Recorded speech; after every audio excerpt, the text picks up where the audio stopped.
Assalamualaikum warahmatullahi wabarakatuh. Selamat pagi anak-anak. Apa kabar hari ini? Semoga dalam keadaan sehat selalu ya. Nah, hari ini kita akan melanjutkan pembelajaran biologi kita, yaitu mengenai bakteri. Tapi sebelum kita masuk ke pokok bahasan, coba kalian perhatikan terlebih dahulu gambar yang tertera.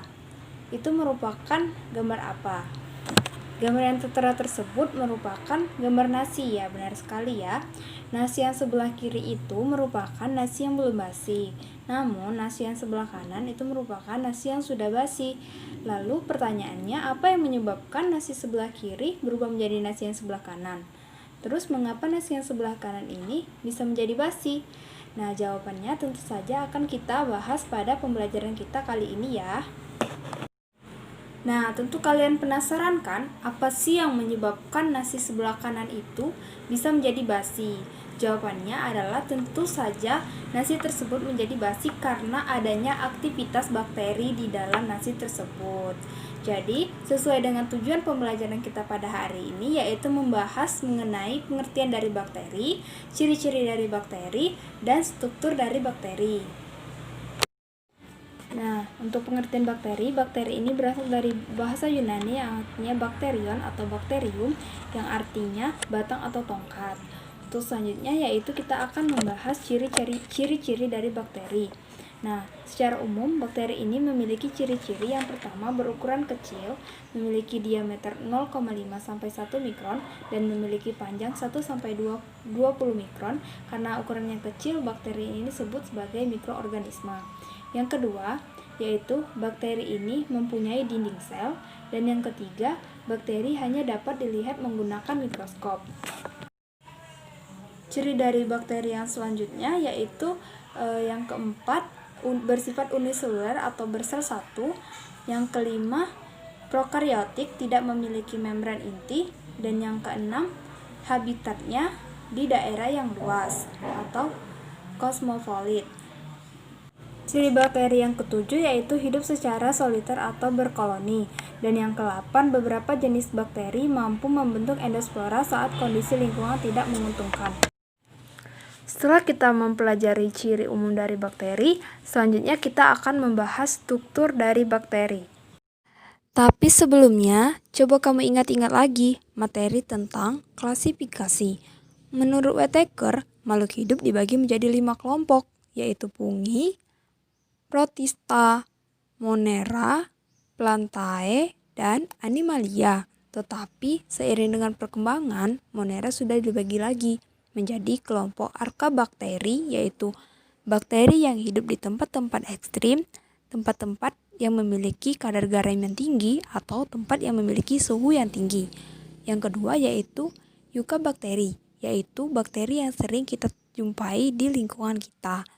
Seperti yang kita ketahui bahwa archaeobakteri dan eukaryobakteri ini sama-sama tidak memiliki membran inti sel, sehingga disebut sebagai prokariotik. Meskipun ukurannya besar dibanding virus, namun kita tidak bisa melihat bakteri secara langsung. Lalu, seperti apa bentuk dan struktur bakteri? Perhatikan gambar berikut ini. Bagian terluar bakteri dilindungi oleh dinding sel. Adanya dinding sel yang dilindungi oleh peptid duplikan menyebabkan sel menjadi kaku. Di bawah dinding sel masih terdapat satu lapisan pelindung, yaitu membran sel, yang memiliki peran penting dalam proses transport zat ke dalam dan keluar sel. Berikut lapisan tambahan adalah kapsul. Tetapi tidak semua bakteri memiliki kapsul. Kapsul ini memiliki fungsi sebagai pelindung fagositosis, juga berfungsi sebagai pelindung dalam keadaan lingkungan, seperti dalam keadaan radiasi dan dalam keadaan kekeringan. Selanjutnya yaitu bagian cair di dalam sel, yaitu sitoplasma. Hampir 80% sitoplasma bakteri tersusun oleh air. Selain mengandung nutrisi, di dalam sitoplasma terdapat nukleid dan ribosom. Sebagai organisme prokariot, struktur inti sel pada bakteri berbeda dengan struktur sel pada eukariotik. Inti sel pada bakteri tidak diselubungi membran inti. Kromosom bakteri berbentuk struktur dan berbentuk memadat pada suatu area sitoplasma yang disebut nukleid.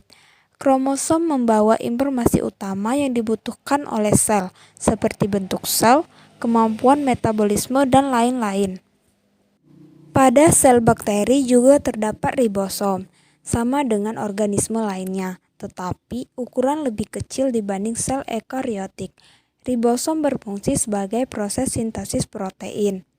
Selanjutnya adalah fili atau fimbria, yaitu struktur yang melekat pada membran sel berupa benang yang mirip dengan flagel, tetapi lebih pendek dan lebih tipis.